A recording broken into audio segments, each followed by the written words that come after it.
현대 사회는 지식이 난무하고 쇼츠와 같은 미디어가 우리의 시선과 시간을 쉴 새 없이 빼앗는 소음으로 가득합니다. 우리는 끝없는 자극 속에서 하나님의 세미한 음성을 잃어버리곤 합니다. 그러나 신실한 성도는 세상의 모든 소음에서 벗어나 조용히 하나님의 말씀 속으로 들어가는 사람입니다. 사람의 조언이 필요한 순간에도 먼저 하나님과 홀로 대면하여 그분이 나에게 직접 말씀하시는 것을 들어야 합니다. 세상의 기준과 내 생각이라는 노이즈를 끄고 말씀 앞에서 오직 하나님의 부르심만을 확인하실 수 있으시기를 소망합니다. 우리가 계속해서 착각하는 게 저는 그거라고 생각을 해요. 바울은 하나님께 직접 나아갔거든요. 근데 저는요, 강의를 할 때도 그렇고 사람들이 질문을 할 때도 보면 그런 질문을 하는 거예요.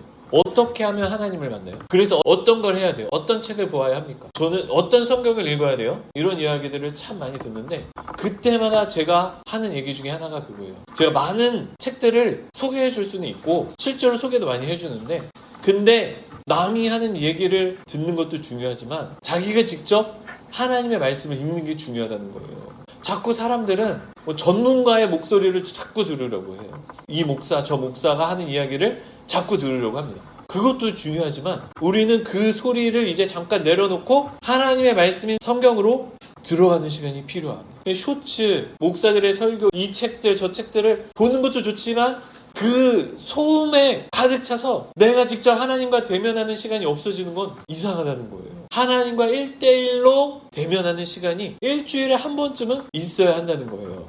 그리고 그것이 바로 하나님께 영광을 돌리는 삶의 시작이라는 것입니다. 이게 참 한국교회가 왜 이렇게 됐는지 모르겠지만 하나님과 1대1로 만나는 시간을 많이 빼앗기는 것 같아요. 분주함 속에서. 여기 계시는 성도님들께서는 짧게라도 아무 소리도 들리지 않는 하나님의 말씀만 들리는 시간을 누리실 수 있기를 소망합니다.